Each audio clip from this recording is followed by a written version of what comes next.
And we're live again. Welcome, welcome, welcome, beautiful Black people. How y'all doing? Sista Yaa coming back at you with another, informative and family oriented and Black people directed, Africa centered, Pan African live stream.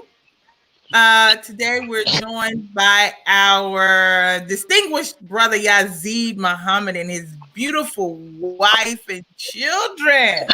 Oh wow! So let me start a little bit. I'm gonna let him come in and introduce himself and the family. But let me tell y'all how I met Yazid. Oh wow! Let me tell y'all. Many moons ago. I had already become Facebook friends with Yazid and his mom, Brenda Muhammad. Peace be upon her. Way back. Oh, probably was back. We were all in the Repatriating the Africa group, right, Yazid? On Facebook. That's correct. Yeah. Yes. And I met them on there, and we had become Facebook friends from there. And then I actually went on a trip to Ghana and went to Akonsambo for a meeting at their place. That's when y'all had the computer lab, I believe. Yeah, that was Akonsambo Media Center. Yeah, and that's when we met in person. That was like 2010. That's been over 10 years ago, Yazid. Ain't that something? Time flies. Yes. So we've been we started out Facebook friends, then we met in person, and I met his mom and became friends with her. Man, she was a wonderful spirited woman. And I loved her to death. She was just a good human being. And I think I came out. We went to visit the land. I don't know if I ever went on the land though, but we did come to Akonsambo. But anyway, and then just maintain that friendship over the years up until this very day. And he has since I met his wife as well when I was living in Ghana. So I met you in 2014, somewhere around there. We went to the Black Line credit. You remember they got the credit. At DT's house. At DT's house when they had I think it was a 10-year. It was a 10-year reunion. Now that was when they was first getting it started, and we was all opening accounts, and they were choosing the board of directors and all of that. That was like 2013 or something. That's when I met your wife. Were y'all married then? Yes. Okay. Yeah. So anyway, beautiful Black parents. Since then, y'all see they got some new additions to the family. So, Brother Yazid, please introduce yourself and your family, and then we'll go from there. Okay. Well, I'm Yazid Muhammad, Yazid Muhammad, and this is my wife, Jeanette Muhammad, also Agbanyo. And this is my daughter, Rose Magbenya. I should say Akoswa Rose Magbenya Muhammad, and this is our latest edition. Yeah. Kojo Michael Selikam Muhammad. Beautiful. Born April the 8th and born 2018 and 2020. Okay. Rose was born April 2018, and Michael was born April 6, 2020. Okay, so he's brand spanking new. Yeah. All right. Wonderful, man. Y'all look beautiful there. I love seeing that. And your wife Jeanette is Ghanaian, correct? Yes. I'm sorry. Go ahead. Yes, I am Ghanaian. from Okay. the Volta part of Ghana. Volta. So you are Airway, right? Yes, Wonderful, yes, wonderful, I'm Merwin. beautiful. So y'all see this beautiful Black intercultural family, a brother who returned home to the motherland from the diaspora after 400 years of separation and went back to Africa and got his African queen. And now they got a beautiful little princess and a little prince. I just love it. Y'all just make me, I just want to, I love it. So, Yazid, let's start by telling our family how long have you been in Ghana and what made you decide to repatriate and go to Ghana? Okay, well, I initially repatriated in 2009 with my mother. That is October the 1st, 2009 is when I moved to Ghana. And my mother, I was following my mother. My mother asked me to come with her to be in support of her as she came to be a part of a community development and to start some businesses. So when she initially asked me, I was a student. I was a non-traditional student working on my bachelor's degree. So I was just about to complete when she posed the question to me. And initially, my mind was in the American dream, and I wanted to uh, have a career there. And when my mother initially presented to me, I told her I didn't think I would. She don't want to be in the show. Yeah. So when she initially asked me, I was like, oh, I kind of declined. And then the universe kind of bent, and I had an opportunity to come. I lost the job that I thought I had. I had at home, working from at home. I was working in dialysis in the medical field. I have a degree in health service management.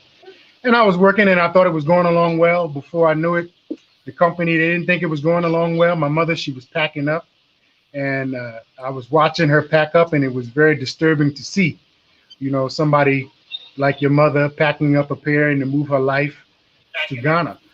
And Yeah. when that situation kind of happened, uh, I asked if it was all right if I still joined her, and she said yes. My Okay. mother raised me. My mother raised me as a Pan African. My mother, Brenda Muhammad, that is Yaa Brenda Muhammad, Brenda Mhm. Karima Muhammad. She was born in Harlem, New York, and was joined the Nation of Islam when she was 16 years of age. She became Brenda 16X at the age of 16, and that kind of spearheaded her into the direction of a Pan African. And my aunt or my cousin Rose had started coming to Ghana in 1957 and inspired my mother. And she was the first to come, and then my mother followed her, and I followed my mother, and we came in to be a part of a community development in a place called Fihankra, and we established that was our base where we started from. Okay. All right. And so now you came there with your mother, but let me ask you Yes. this. What about Ghana made you decide, yeah, this is it. I'm gonna stay here. I'm gonna make my life here. I'm not gonna go back. Okay. When I initially came, I was collecting unemployment. So I collected unemployment for about 2 years, right? So in that time, my plan was, okay, I want to help my mother kind of get settled and situated, and then maybe I'll go back and work on my career and come back. But through that time frame, we began to establish some businesses, and then there were some issues uh, at the land of Fihankra, and I didn't feel comfortable to leave my mother alone. So I Mhm. decided to also to make a base here. Now let We me stop started you a right few. there. Let me stop you right Right. there. Because I want to make sure that people understand you're not talking about issues with the local people. You weren't afraid to leave her with with local people. That's not what you're talking about, right? No, not at all. Okay. There was some issues in the diasporan community that I didn't feel comfortable to leave my mother. Okay, I just want people to know that you're not talking about our Ghanaian brothers and sisters, because it's relatively. Yeah. Okay. No, it was nothing like that at all. As a matter of fact, the community kind of welcomed us, very well, especially once we started establishing some businesses here. It just took on a whole life of its own about the relationship between myself, my mother, and the larger community. Okay. Kind of went like that. Yeah. Go ahead. So at one point you said, you know what? Ghana is gonna be home, right? Yes. And you forgot about coming back. Yes. Why? Yes. Well, what happened was we established, like I said, some businesses, and the first was a block factory, and where I started. My mother was here with myself, and then my sister was pregnant and was about to give birth. So my mother went back to New York to assist my sister with giving birth. So I was here to manage the things here, and I was tasked to start some businesses, that being a block factory and a computer training school. So after I established the computer training school and the block factory, I was marketing the block factory. I was marketing, not the block factory, I was marketing the computer training school, and I went to a local radio station here in the Asojiman district. Where I'm living at is in the eastern region, and we are next to the Adomi Bridge. So I went there to the radio station, and that's where I met my wife. And she was working as a secretary, also as a host of a relationship program. So we kind of developed a relationship, a friendship at that point. And then the computer training school was on the land of Fihankra. And the larger community began to ask me to move the computer school into the Atampoku, which is the capital of the Asojiman district. And so I and a friend of mine, Kojo George Apia, who's a ICT specialist, and we came together and looked for a place to rent. And when I found a place to rent, we then established the business there. We moved the business from Fihankra to Atampoku, and the relationship with my wife, then girlfriend, started to kind of develop or evolve. And through that time, that was 2012. And through that time, the business kind of had an issue with the internet. The wire was being stolen from the ground from Vodafone in the Akosombo area. And that kind of affected our business, and we eventually had to close it. Through that, we began to look for land to develop because we had rented the business. We had rented the building to do the business. So when a friend of mine, I asked a friend of mine about looking for land, and he told me he would introduce me to a place. The man, his name is Moses. He introduced me to the chief. His name was Nana Ofe Ajima. And when I met the chief, he was like, "Oh, I know you. I know all about you." And I was like, "Oh," I was kind of surprised, taken a little aback. He's like, "Yeah, your business is across from my brother's business. And, we like what you're doing in the community, this, that, and the third." So he's like, "Let me show you a place." And he took me to show me two places. One was the location we're at now, which is right next to a beautiful location next on the riverside. And another place was kind of a little up the road. And we landed on this. We decided to land on this place. And when all paperwork was done, I said, "Man, I think I'm home now." Now that I have a land to establish it's at. And in that very same year, I asked my wife to marry me. I asked my then girlfriend to marry me. and I said, I think I'm ready to settle down and start a family. Okay. Story. I had a Ghanaian brother, was a friend of mine. He was like, Yazi, you can just settle down. You can just pick one. Yeah. And I All was right. like, I wasn't on longevity like that. But at the time, I was 35, going to 36, and I always dreamed of having a family. Mm-hmm. I always dreamed of having a family, and my wife, she accepted my proposal, and the story is end of story, or the story is still going. Yes, yes, and it's going so beautifully, man. I'm so proud of you, Yazid. You look, I see all the little grays coming in now. I like, hey, I'm checking all that grown man stuff you got going on over there. We've been in lockdown, so now I got all this facial. I don't want to get a haircut. That's it. You look very distinguished. You look very distinguished, though. Thank you very much. Jeanette, can you tell us what it's been like marrying a Black man who's not from your culture? Okay.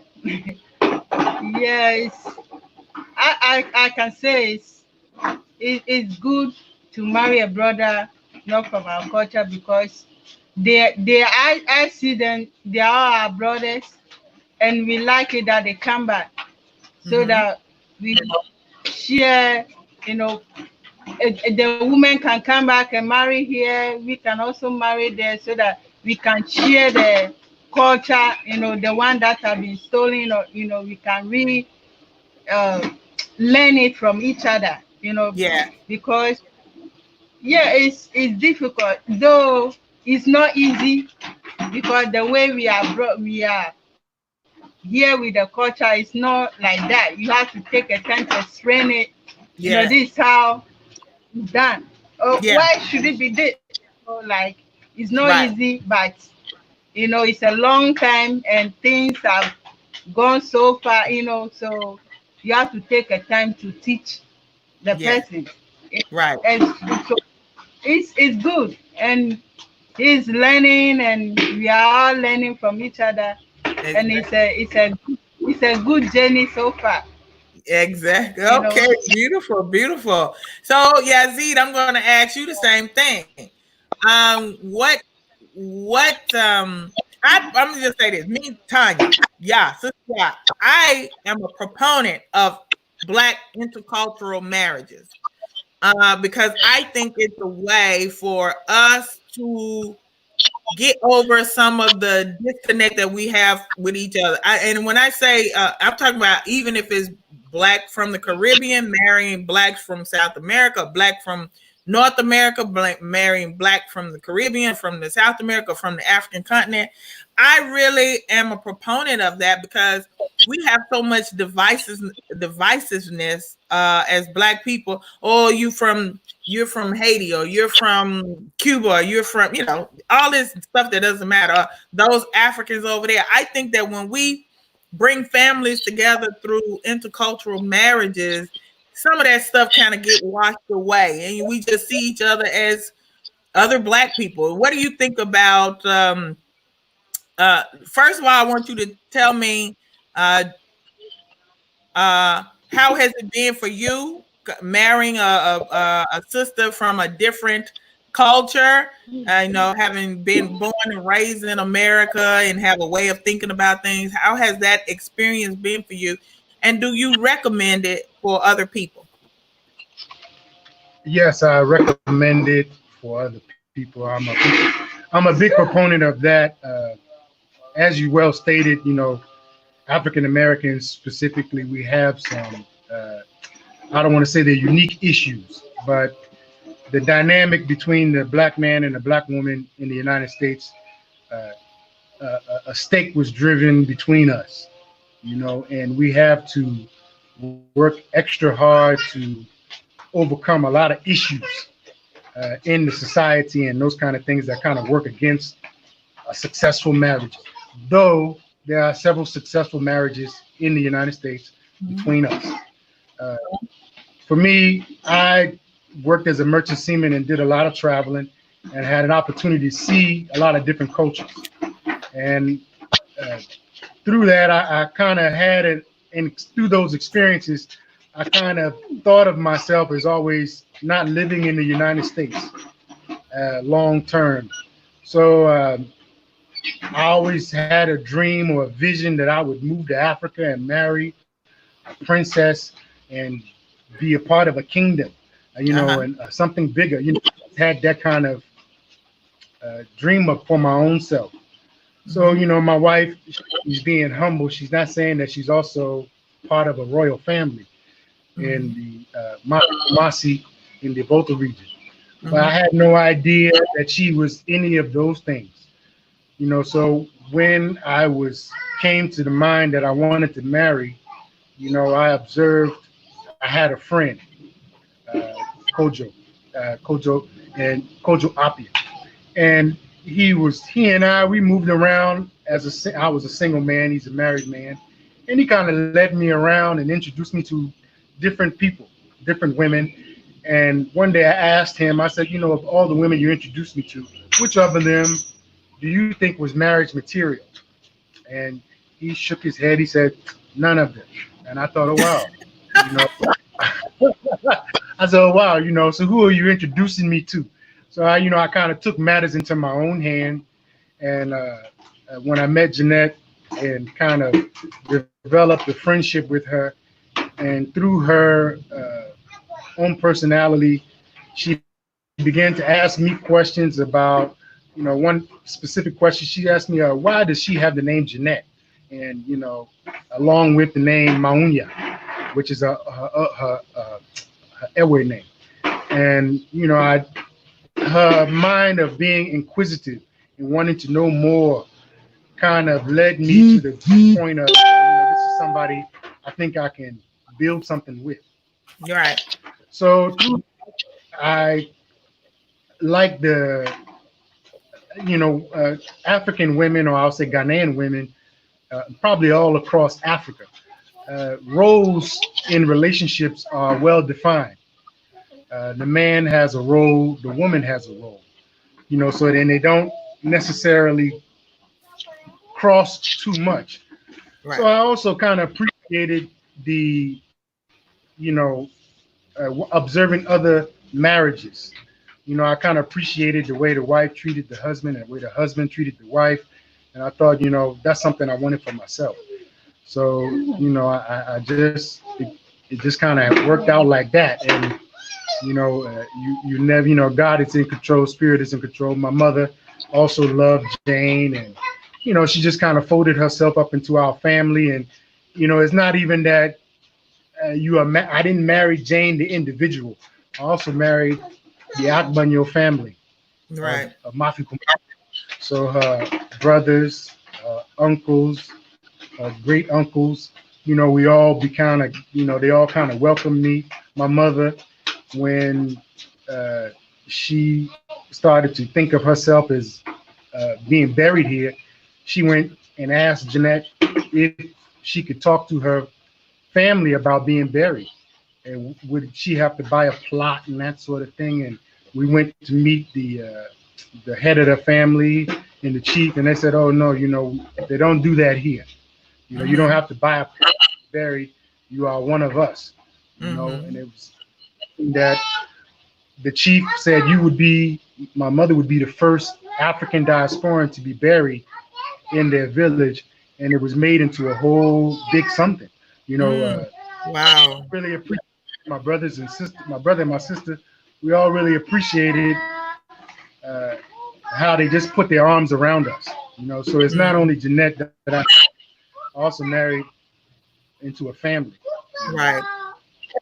And brother, I just to piggyback on what you said, it's true. What Jeanette said, we learn from each other. As everybody knows, my husband is Ghanaian too. My husband is Fanti.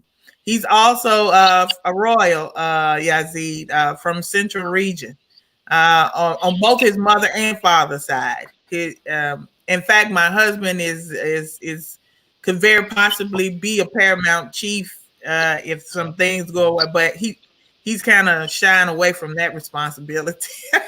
uh, but so yeah, I married into this. I didn't really know a lot about my husband. How close he was to being, his grandmother was Queen Mother. His grandmother's brother was, which was his great grandfather, great uncle. I'm sorry, great uncle was a paramount chief. So now it's gone over to another side of the family, but it can come back, and then it will be my husband because you know how it all goes. But anyway, because his father is now deceased. But anyway, yeah. So it in the very beginning of our marriage, because you're right, Yazid, the way that we're raised over here, there are blurred lines in between roles. And it took me a minute. There are a lot of things that my husband was able to learn from me, but I also learned to relax myself and become more soft and feminine. You know what I mean? And at first, I wasn't accepting this idea of gender roles. You know what I mean? I was like, hey, everybody can do what everybody can do. Ain't no such thing as I mean, I used to go hard with it too. You know what I'm saying? So, but as time went on, and I began to understand, no, I can chill out, I can relax, because one, it was the first time that I really felt like somebody got my back. Somebody, no matter what, this person got my back, and I can relax myself. I don't have to feel like I can do anything, and you know what I mean, everything. That this person really got my back, and I can relax and stop being so hard and become more feminine and start playing more of the woman role, traditional woman role. You know what I mean?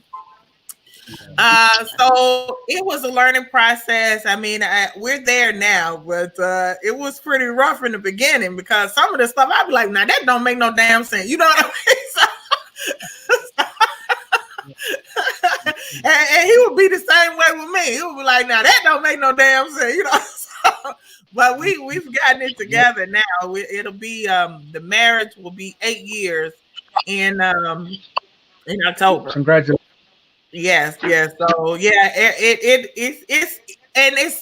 the best thing I can say. It was the best decision I ever made for myself, marrying a brother from the continent. I'm not trying to tell nobody else what to do, but it's the best relationship I've had, and it's the best decision that I've made for myself.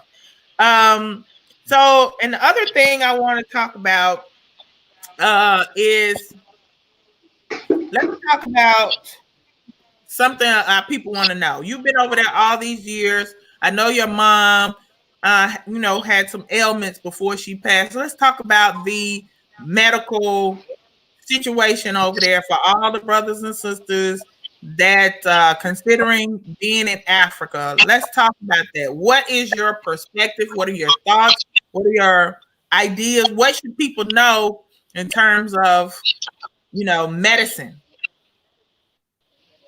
Okay. In terms of, let me start with my wife, who just gave birth.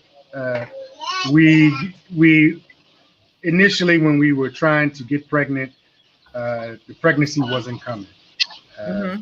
We started out in 2011 or so, and the first child came in 2018. So in Ghana, there's a lot of pressure to start a family. Unlike in the United States, there's a lot of pressure. So my wife was kind of feeling the pressure, and I was understanding of the pressure. So her uncle is named Oscar Agbanyo, and he is a African traditionalist and a herbalist. So my wife went to him to ask about getting pregnant, where he then explained to her that, he made a medicine for his daughter, and then she got pregnant. So he prepared a medicine for her. And this was in, I want to say, May of 2018. And we had been attending a hospital in Ho, which is the capital of the Volta region, about an hour away from me, and a gynecologist there. And it's a specialist hospital that deals with pregnant women. So I went to also see the facility. Just so happened the Cuban doctors were also a part of that hospital. And we went there, and she was being treated, and was scanning her wound and checking my sperm count and that sort of thing. And all was normal, but the child wasn't coming. So very shortly after my wife started taking the Uncle Oscar's medicine, she went to the hospital about, I think within 3 months. Within 3 months or so, 3 months or less. She went to the hospital, and they told her she was pregnant. And we were all surprised and like, wow, I was like, really? I was like, man, Uncle Oscar has got something going over there. Yeah. He really got something going over there. So, that was one experience. And then my first child, Rose, she was prematurely born. My mother died on 2nd February 2018, and the funeral arrangements and all that was coming together and being put in place when after she was buried. My wife then was complaining to me of having a headache, and I took her to the hospital, and they explained to me that she needed to give birth right away, and they had to perform a cesarean on her. And I was like, wow, I wasn't really prepared for that. And even on my mind, this was at the Volta River Authority Hospital in Akasumbo. And I wasn't really prepared for that. And I was like, my mind was that I wanted to have the birth at the hospital that she had been attending. But they explained to me that it was an emergency and they needed to do it right away. So I agreed, and Rose was born prematurely at 0.6 pounds, and was from that time. Then she was moved to the regional hospital. We in the eastern region, from Akasumbo Hospital. When a child is underweight like that, they move the child to the regional hospital, which is in Kofodria. It's about 2 hours away. Yeah. So I left my wife in the hospital. I joined the ambulance, and we bolted to the hospital there. And the child was put in the incubator, and there were several other children and several other, they're kind of overwhelmed, I would say, at the hospital because of lack of resources. But the care was very good. I thought the care was very good. In a very short time, Jane, she, recovered, and the baby came home. That was one experience. The other experience is when my mother became ill. A lot of the doctors are kind of younger than myself at Akasumbo. I'm 45. Yeah. So when my mother fell ill, she complained of a headache and that sort of thing. And with my little experience, I took her to the hospital. They checked her up and, gave her some malaria medicine and sent us home. And my mother still complained.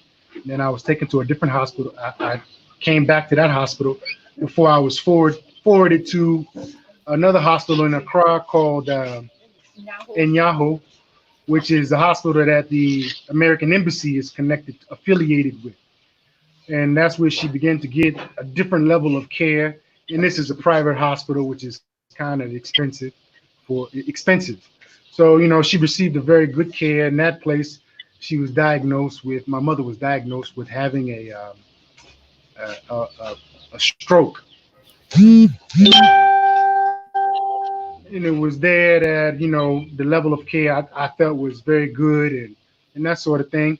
And, at the end of the day, my mother, she wished to be home and she didn't want to pass away in a hospital. So she pleaded with me and my sister to bring her home. And that's where she expired at. But as far as the healthcare system, I think, by all means, it needs work. There's no perfect anything anywhere. But I thought the care was pretty good. You know, in the hospital care, you know, for the medical field is something that you will have inside of you. It's not Yeah. something you wake up and say, I have to do it as a job and get paid.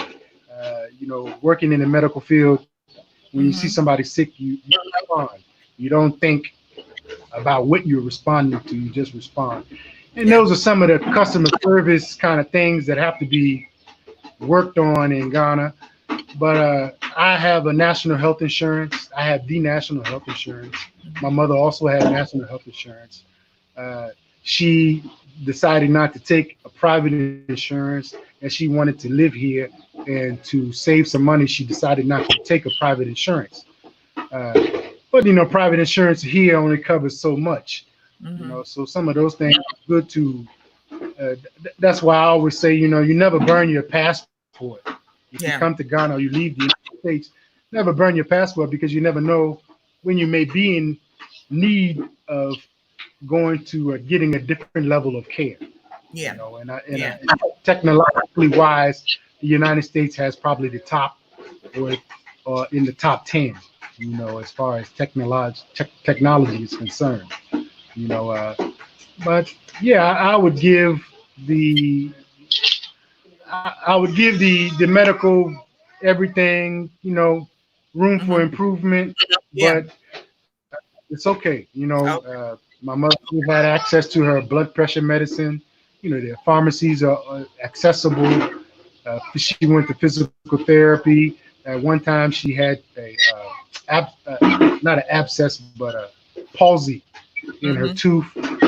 She went to Koilibu, which is a teaching hospital, and she was treated there. You know, Okay. and she recovered. You know, and I thought it all worked out kind of well for her. You know, Okay.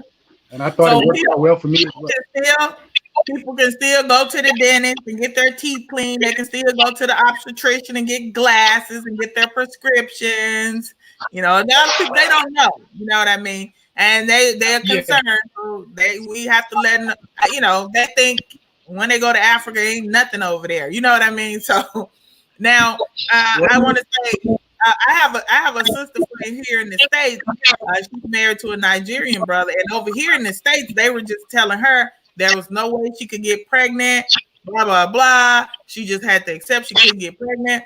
She went to Africa, went to Nigeria, went to the bush to see an herbalist. He gave her some stuff, and a couple weeks later, she came back home and she was pregnant. And the doctors can't figure yeah, out how it is she was pregnant because they told her she just can't get pregnant. yeah, You know what I mean? So, yeah. uh, and I want to just be clear on something else you said. So there are private hospitals and there are government. There's the ones that's ran by the government. You have like a 37, which is the military hospital, and some other ones. But the private hospitals, you do pay more. These are if you're a doctor or a group of doctors, you could go and start your own hospital in Africa. But those private hospitals do cost more. You probably will get a better level of care because they probably have more access to, like Brother Yazid said. They probably have more technology and things inside of those hospitals, more up to date technology and equipment. So be prepared for identifying a nice hospital in your area that if something happens that and where you're gonna go. Have you been very concerned about malaria? I know a lot of people are afraid of yellow fever. They're afraid of malaria. I lived there all that time, with my two kids, and we never got malaria. I know people who live there longer than me that never got malaria. So, Well, what do you have to say to our people who are afraid, that just terrified of malaria? okay. Well, I've had malaria several times. I live right at the river, so mosquitoes are more active here. But it's not as any worse than anywhere else. I grew up in Virginia Beach. In Virginia Beach, Virginia, and Chesapeake has far more aggressive mosquitoes. I think malaria there, they called it West Nile virus. Yeah. But here, malaria is very treatable. So you can do things to prevent it. I know some people that are herbalists, and they take the neem tree and those sort of cook and make a tea out of the leaves as a part of their regimen. I'm not one that does it so much, so I've gotten malaria more. I live near to a village. At my business, there's a village on either side of us, so the mosquitoes are migrating, and that's sometimes how you can also get it. But when I recognize the symptoms. So That's if what I was. some of the a headache, achy, maybe you feel a little achy, or your stomach can maybe bothering you. Immediately when I feel those things, I don't feel comfortable, or maybe I didn't sleep well, I'll go to the doctor and have a checkup. And then sometimes they'll diagnose me. And more times, the hospital is trained to treat the malaria first and then Mm-hmm. diagnose you later. So the medicine I typically take is called Quorium. That's Quorum. Mm-hmm. It's a 3 day, and then there's another one called Levitra, which is Mm-hmm. also a 3 day regimen. And you take two pills a day, and by the third day you're feeling fine. And depending on how early you recognize the symptoms, Mm-hmm. you can solve the issue faster. Yeah. I would say malaria probably kills more people than coronavirus. You know, Yeah. uh, Right. it goes untreated. Yeah. But if If you it goes recognize untreated. the symptoms, it goes untreated. So the medicine I pay about 40 Ghana CDs, which is roughly $10. For the medicine, and it's not easily accessible to all levels of economics. So maybe somebody that's is not on the same economic level as I am, no sooner than I feel it, I'm going to buy the medicine because I have the money to buy the medicine. But the But maybe local somebody, people, they do have their local treatments, even if they can't go buy that medicine. yes, they have, they have different. The pharmacy has different types of uh, treatments, as well as before they had the pharmacies and those The chemical stores. herbs. The herbs they would, I think, is pineapple skin, watermelon skin, and uh, different, not the skin, but the Yeah. rind, Yeah. and The run. tree and other things. Which leaf? The tea leaf. There's another. My wife is telling me about some leaves also that you add, and then you boil it, and then you do like a steam bath, and then you drink the tea, and those things are some of the ways to subside till you overcome it. Yeah. But me, I don't play around with it. If I Yeah. get sick, me, I don't want to be sick Right. at all. And the key, like you said, the key is recognizing the symptoms early, because you can knock it out. Like my husband, he's had malaria a lot of times, a lot. Right. And what he does, he said, well, as soon as he recognizes, he gets the medicine, and then he goes to the gym and sweat and work, make himself sweat. He drinks a lot of fluid and sweat, and then in a couple of days he's fine. So I just wanted to let people know, as long as you recognize, get it early, take the medicine, like he said, steam, and there's a lot of herbal things, teas. We had an herbalist on our show not too many a week or two ago, and he said the same thing. You get the pineapple skin, when you peel the pineapple, boil that and drink that, and if you got malaria, he said it will flush you right out like a detox. So there are things that you can do. You don't have to be afraid. There's a brother, Abdallah, in the group saying, what about receiving medical treatment by way of the Veterans Administration here in the U.S.? I would suggest you contact the Veterans Administration and ask them. You have to ask them if there's anything, if they have any relationship with any hospital in Ghana. So Yeah, I that don't, is you in don't know about that, do you? Huh? that is in Yahoo Clinic. The hospital affiliated with the United States Embassy is the Inyaho, spelled Nyaho. Inyaho Uh-huh. Clinic. You can Google it and see the facilities there. If you are working in the medical field looking for a job, those are also some of the places that hire uh, foreigners. You know, when I was there, I saw multiple different uh, groups of people there working in the hospital. But that I know is the place that is affiliated with the United States Embassy. So when you talk of the veterans and that sort of thing, there's no special hospital for uh, veterans of the United Yeah. States other than one that's affiliated with the embassy. For the Ghanaian military, is the 37. That's the military hospital that you spoke of Yeah. earlier in Accra. Both are in Accra. Yeah. Yeah. Okay. Now, another subject we're going to talk on is everybody probably already know I'm an attorney. People always ask me about something in Ghana relating to the law and all of this stuff. I don't practice law in Ghana. Let me explain to you all that if you are an attorney, you absolutely can get a license in Ghana. You have to attend the post call course. It's about 8 weeks long. It was over the summer, and then it basically you have to go learn Ghanaian, the constitutional law, land law, family law, and stuff that's particular to Ghana, and then you sit for their bar.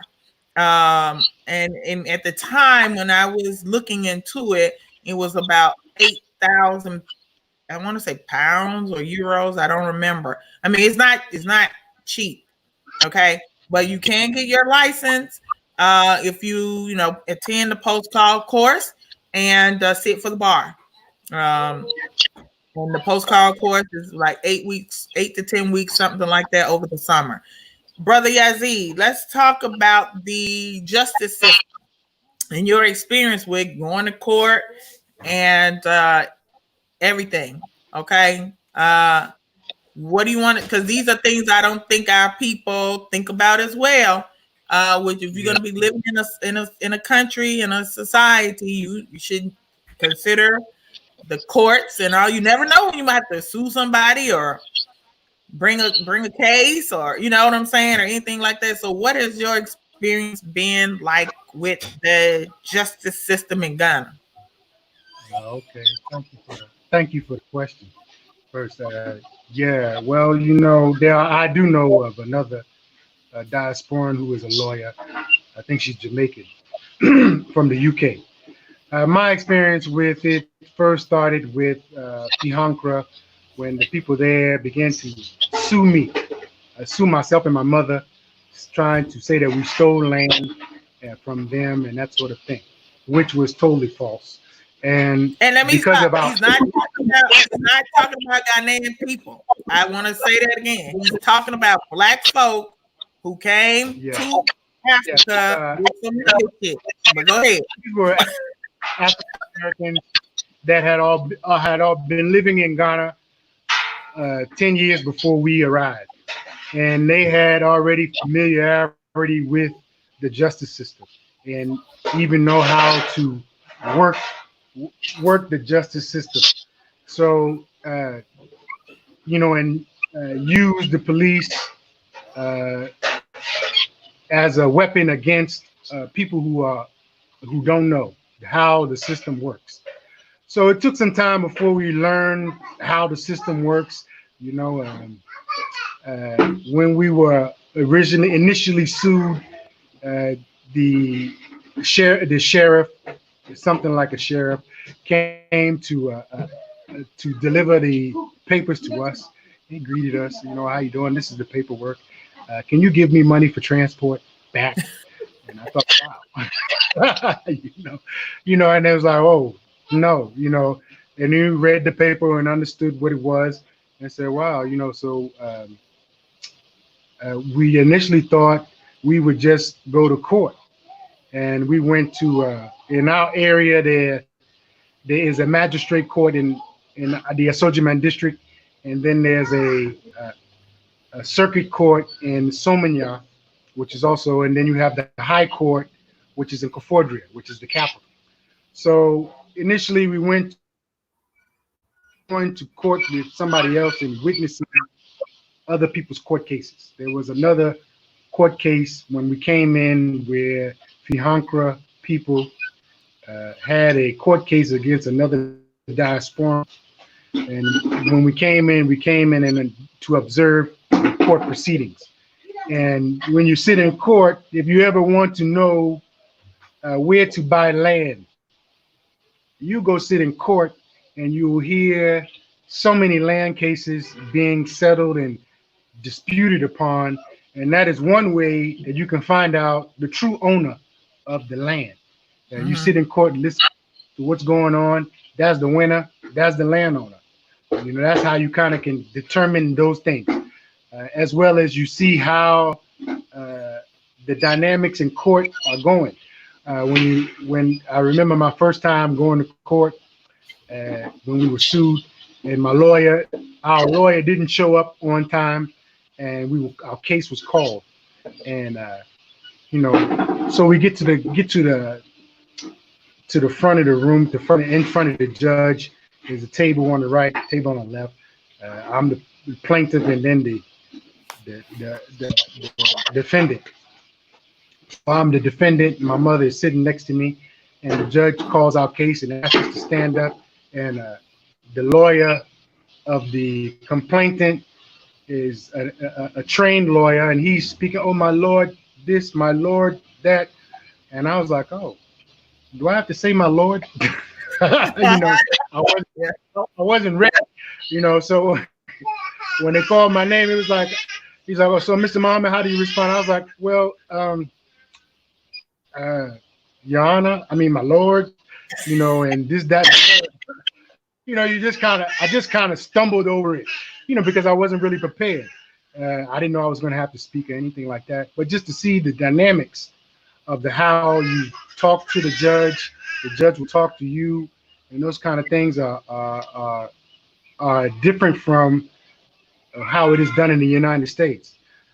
Furthermore, I had a very public case where my mother and myself were arrested, and some others from the diaspora, others living in Fianco, were arrested for an accusation of a murder charge, and we were all just kind of the police came to my mother's house. I just so happened to be there working in my farm, and they asked us, "Oh, we just want to speak with you down at the police station." They just wanted to speak with you down at the police station. So could you come with us? And I said, "Oh, well, let's go." They just want to talk and hear about whatever. I didn't know we were being arrested. Nobody read any Miranda rights. When you go to the police station and they put you, there's a counter there. And they put you behind the counter. That's called counter back. That means you're arrested. I had no idea. We had no idea we were arrested. So the other policemen came from Accra, and we then were ushered from Akosombo to Accra. And the case kind of came on. The police we were never read the Miranda rights or anything like that.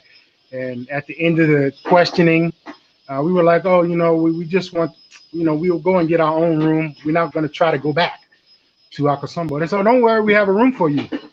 And we're like, "Oh, they're going to give us the room?" And they took us to Kotobabi, or Pig Farm jail. And that was one of the worst experiences of my life, to go inside the jail. I had no idea. Here, they call jail the monkey house. And you go in there, and it's a whole different dynamic going on inside the cell itself, and you can read about it in my upcoming book, about my day-to-day experiences through that, but that was an awakening for me, kind of a Christianing that I'm a real Ghanaian now, passing through all of that. And also, I got an opportunity to we had to take a lawyer, of course, and we took a very good lawyer. That's COS. What's the name of the law firm? COS. The law firm is called KAS, and they're based in Accra. And it's it's a very good law firm, great law firm. And the brother Charles and George Bernard Shaw. They were our counselors, and they did an excellent job. Uh, the case never made it to court. You know, it never was made to court to where it was we were Yeah. charged of Yeah. anything. So Eventually it got dropped. dismissed. Yeah. Yeah, so the case was dropped based on lack of no evidence, and also that the person who committed the crime confessed. Right. So there was no case against us, and we were free. But through that process, you know, I believe in the justice system, and it can work. Yeah. It can work for you. It can work for us. I was very pleased. You know, it was an uncomfortable situation, but uh, at the long end of it, uh, I was uh, I was vindicated. My mother and myself, we were vindicated from Right. that. And the you other know, brother. And the other brother too. He was vindicated. Everybody was yeah, vindicated. everybody was vindicated. All the diasporans, and there was also a Ghanaian brother. Uh, it was Mensa Muwata, Yeah. my mother, brother Muhammad, um, a brother named Captain.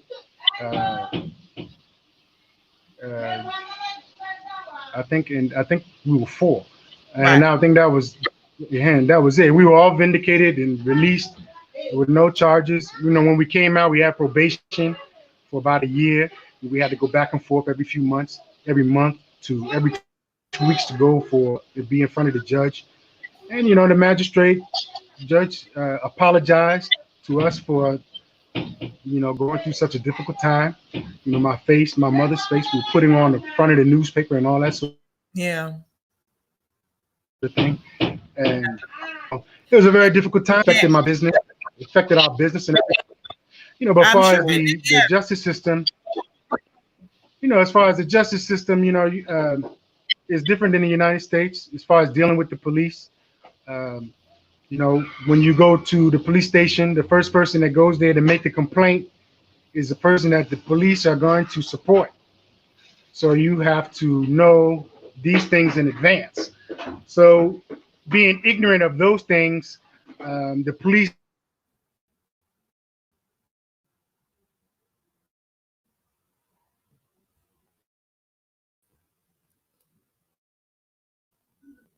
Froze up.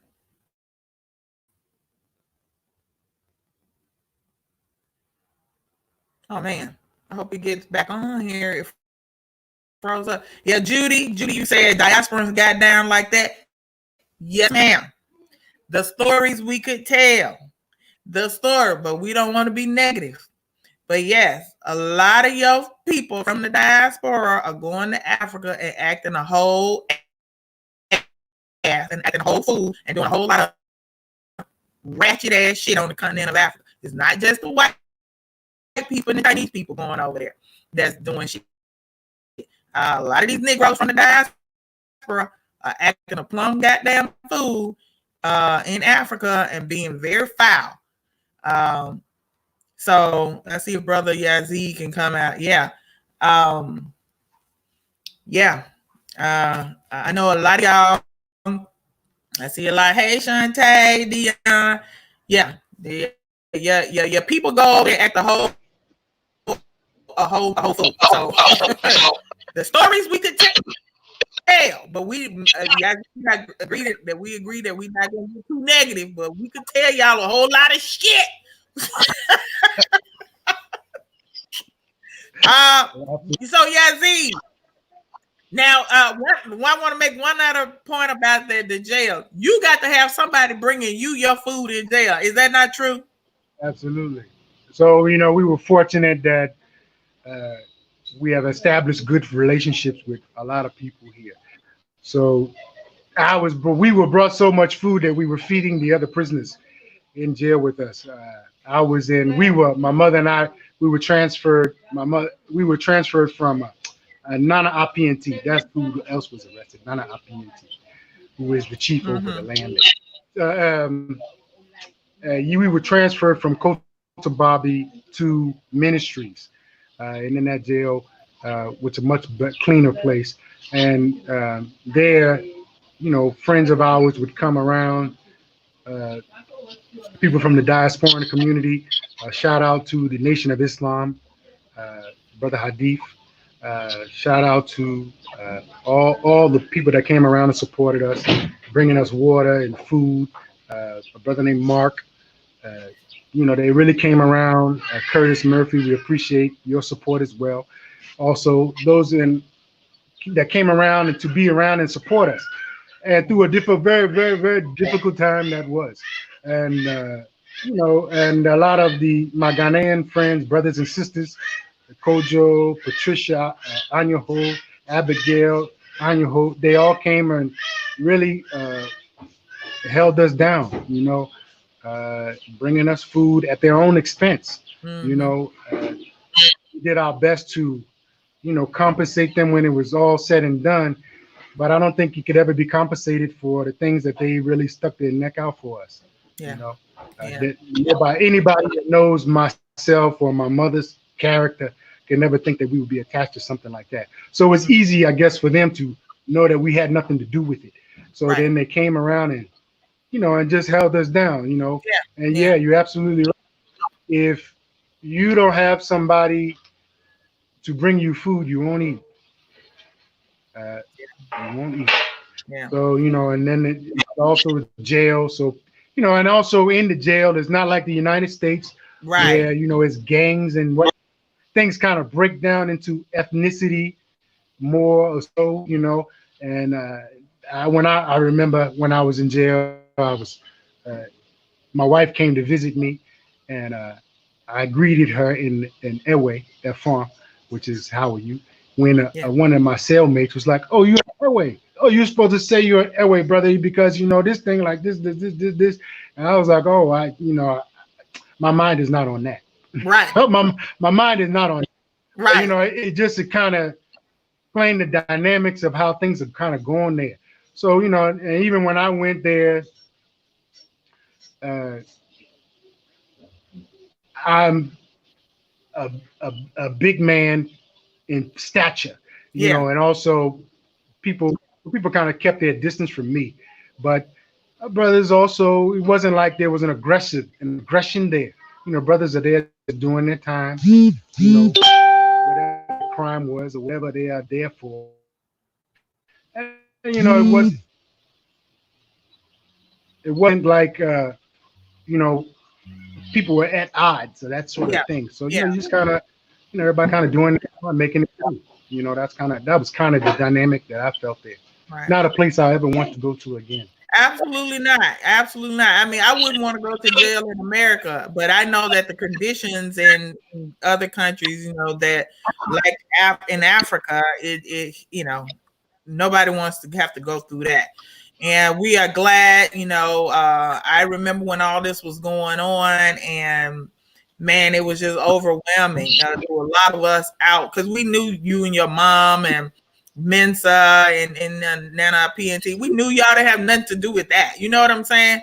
And so we just, glad everything worked out. And Sister Judy, no, Akbar is back in the States. He's not in Ghana. I know that firsthand. So Abdallah is asking, did the U.S. Embassy get involved in that? Yes, the U.S. Embassy. My sister missed Muhammad. She went to the embassy. My sister and my wife, who really stuck by me through that time as well. But my sister just so happened to be in Ghana visiting my mother at that time when it all happened. And she went to the embassy, and I was told she shouted on them. If my brother and my mother were white, you would already be down there. And she really fussed them out. My sister, she fussed them out. So after that, every time we were at the police station, there was a representative of the United States Embassy there, and to make sure nothing happened that wasn't supposed to happen. So and we appreciated that. And I also, I made some friends at the United States Embassy through that. They all remembered us because, it didn't fit our character. So they all kind of supported us. And even the counselor at the time that was under Obama's administration, he even came to court once or twice. And also, extended. They're not taking a side so much as they are making sure the process goes. And I Right. would say, I'm sure other entities were involved in researching my history, my mother's history, all of our histories about, to see if there was actually some type of connection. Yeah. And through that, there was nothing, you know. So, have a clean slate. Me too. I have a clean slate, other than a traffic ticket and playing music loud. I've never had any infractions with the law. Right, right. Yeah, I mean, like I said, I lived over there, and I know how the police are, and I get the police the blues. I talk to the police in a way. I mean, I'm always nice and friendly, but you know, I know that they be trying to get a little change, and I give them a hard time, but it's not anything like ever felt intimidated by them, or like they were going to shoot and kill me, or what I'm saying, anything like that. Basically, you give them a couple CDs, maybe 5 CDs, which amounts to $1, and and every time that they stop, I'm going to say this. Well, not every time. 2 times that I got stopped by the police in Ghana, I actually was in the wrong. But I just be like, hey, whatever. You know what I'm saying? So, I just give them a hard time. And, I bring up the fact that I'm a lawyer from the United States. And then they be like, okay, madam, go. Go, madam, go. The police are not trying to kill you. No. They don't even want to really arrest you. So I'm not a dasher. So when the police pull me over, my face is tight, I don't want to even entertain that. So over time, you know how to kind of handle those situations. And even, I would liken it to a young white person, a young white male driving in the United States and maybe getting pulled over with drugs or alcohol. The white policeman can let that young man go and see himself in that young boy, and say, call your father, let me call your father, uncle, and get out of it. Where for a black person in the United States, that almost never happens. And in Ghana, that's a daily occurrence. Right. To have that type of law enforcement that is also understanding and caring about your situation and circumstance. Right. They don't want to put you in a bad situation. Right. Fine. If they can get some money out of it, that's better for them. Yeah. And also, the corruption kind of works both ways. Yeah. I don't want to be given a ticket and have to spend my time going to court and then maybe pay. If I can settle the issue right there at the roadside with $2, right, $5, I'm more than happy to say thank you. Please go and buy some water or whatever for yourself. It's true. That's kind of how it works. You know what I'm saying? So, it works kind of ways. It's good and bad. But essentially, the police are not here to disrupt your life. They are trying to peacekeepers. This is what they're here to keep the peace. And I've been to the police station several times, and they'll tell you, this is, we are here to settle the issue, and we don't want it to go to court. The court is overwhelmed with land issues. They want to settle it in the police station. And I think that's real amicable. If you can settle the issue there, with them, I think my daughter's thirsty. Yeah, I've had a couple times. Those are my experiences, Yeah, I give you my some anecdotal things that happen. So one time, sometimes they're standing at the light directing traffic for whatever reason, especially in a high traffic area. And so I saw I think our internet is having. My sticker was expired, and I just hadn't made my connection is trying to fail me here. Huh? Don't fail me. Oh, the internet, yeah. So when I got up to the light, it's going on for like 1 hour now. past 1 hour. Hello? Hello. Can you hear me? Hello. I don't know if okay, he's having a problem. Maybe he'll come back. Uh I had a police officer stop me. I made it up to the traffic light where he was standing, and I knew my sticker had expired. I knew it had expired. I just that I hadn't taken the time to go and renew it. So he tells me to pull over. Pull over. He looked right at me and said, "Tell me to pull over." At this gas station, I pull over, and he was like, "Madam, your ticket has expired." And I said, "Oh, my your registration has expired." I said, "Oh, really?" I act like I didn't know. And he was like, "Yes, it's expired." And I said, "Oh man, okay, I'm gonna go get that taken care of." Well, I knew now he wants some money, right? So he was like, "Oh, we're gonna have to go to the police station." I said, "So we gotta go to the police station for an expired sticker?" And then he said, "Yeah, we have to go to the police station." I said, "Well, you know what? It's 3:30. I was on my way to pick my son up from school. School's about to be out, so I cannot go to the police station with you right now. But I got to go down here and pick my baby up from school." So I said, "So I can't go right now." And this police officer looking at me like I was crazy. And I said, "Well, if you want to wait right here, or if you want to ride up, because who's ready to get out?" And he was like, "Oh my God." He was looking at me like, don't she know all she got to do is give me a couple CDs? But I refused to give him them CDs. And I was like, "I got to hurry up and go get my son from school." He was like, "Man, just go. Madam, just leave." You want him to get I be playing crazy with them. Like, I don't know. I know they be wanting some CDs, but I act like I have no idea that that's what they want until they get frustrated and tell me to go away. So, can you hear me, Yazid?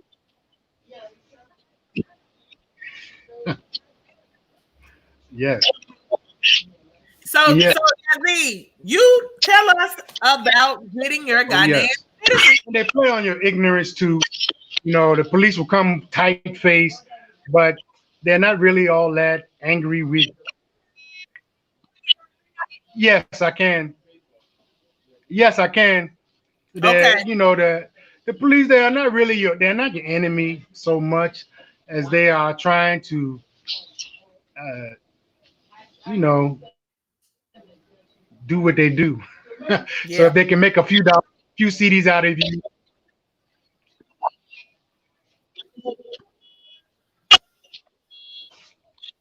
There's a delay. There's a delay in so you're not oh wow. I think somebody There's a said. there's a delay, Yazid. Okay. Well, I got my citizenship through the Ministry of the Future. I initially applied in 2017. My mother was a part of the organizing of the Ministry of the Future with Dr. Malana. She worked very closely with him to get the citizenship. Unfortunately, she passed before she was able to get hers. She was initially supposed to get it with the first 20 people, but 25 people, whatever. But she wasn't able to get it with them. Later, before she then was approved for a citizenship, but she died before in January. I mean February the 2nd, and wasn't able to make it there. Mm. So my application went in 2016, 2017. So through my relationship,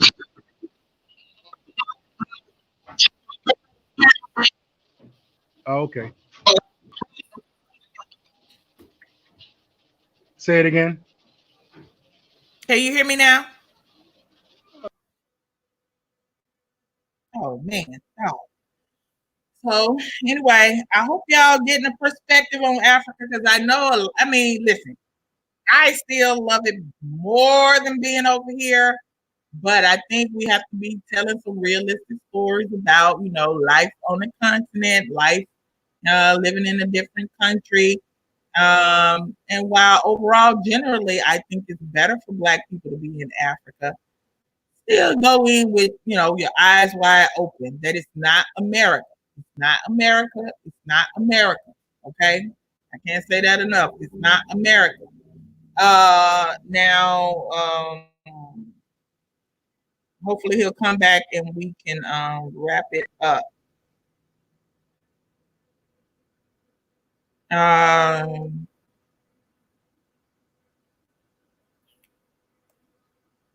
So I'm trying to look at some of the questions.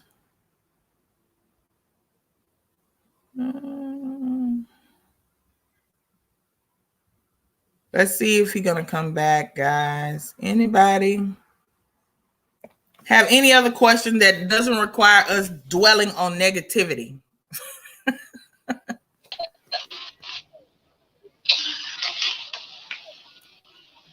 Sorry about the connection. We have a little bit of an overcast here. Okay, it's okay. It's all right. So we're having a bit of an overcast here. It's about to rain here. So maybe that's affecting the. It's okay. So before we may have to cut it a little short. And before we wrap up, I want you to tell us how it felt to get your citizenship. Tell us about Born Again African Restaurant, and if you could turn the phone around and let people see the environment before we close out.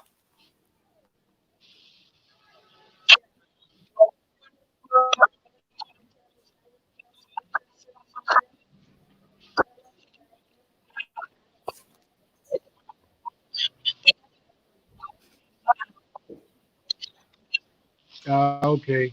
Well, let me see if I can talk at the same time. All right. Well, to get the citizenship was a big honor.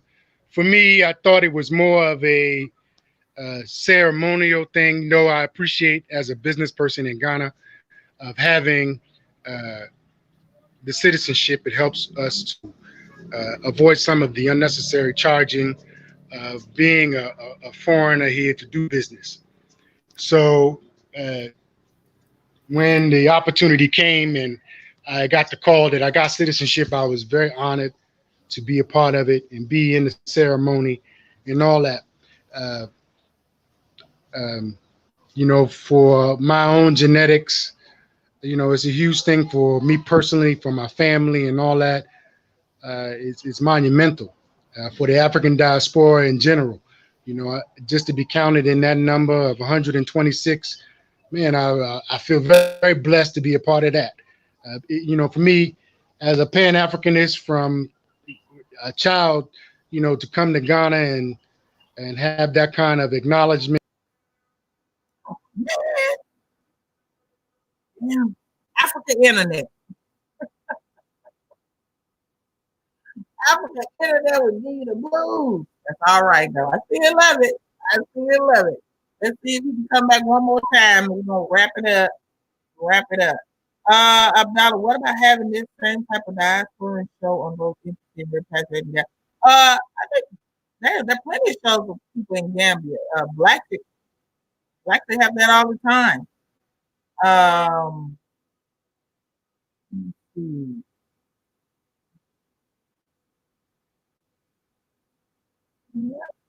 Yep, Naeem coming home to the motherland. Absolutely. Judy, do you still keep your American citizenship? Yes, absolutely. Why not? When you still plan on coming back over here visiting your family and friends, don't you? I mean, you don't have to give up your citizenship just to get another place. Listen, yes, you keep your American citizenship. Brother Yazid, I see the internet is acting up on us. We're going to go and wrap it up.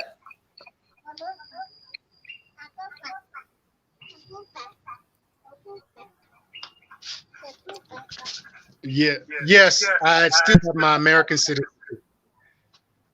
Yes.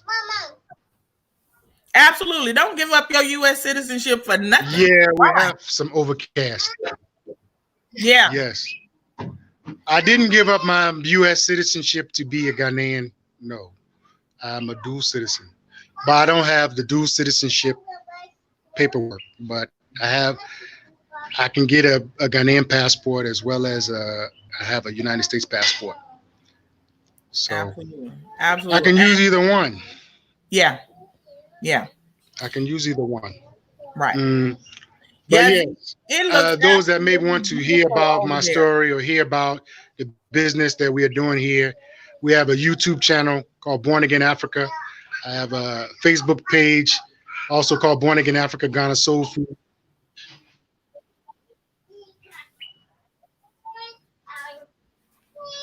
But nothing. No. There's a delay. Why? That's why. Yeah. It's a There's personal delay. choice. Maybe some people they like to, make that type of statement, but no. Uh, but those, as I was saying before we get cut off, Instagram, Born Again Africa. I have keep a blog on WordPress called Born Again Africa, and I keep an open diary on my my personal Facebook page called Yazid Muhammad. So please, and I also have now a Teespring account which we are trying to set up, which we have set up a place where we can also earn a passive income. And so anybody that wants to support us, we appreciate it.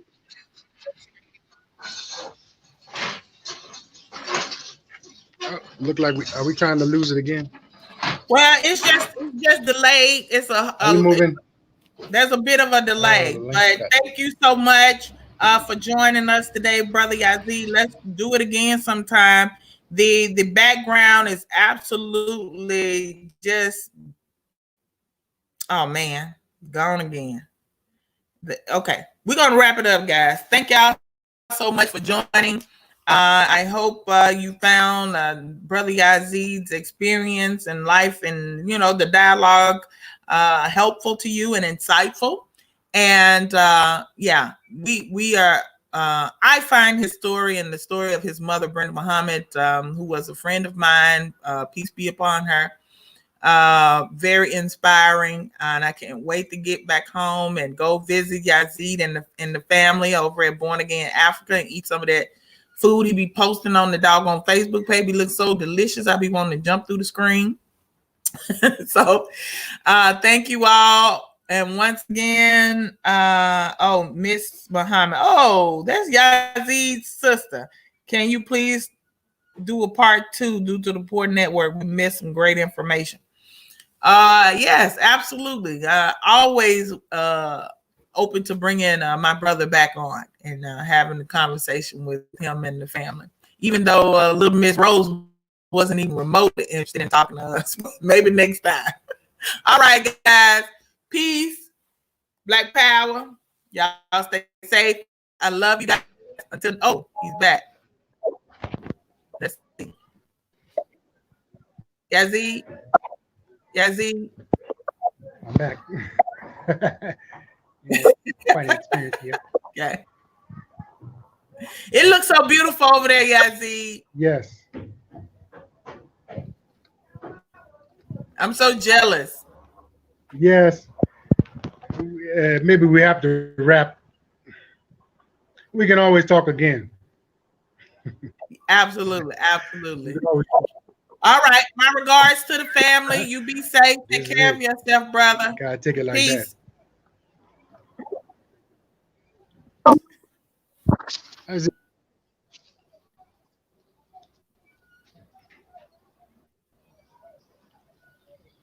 There's the bridge.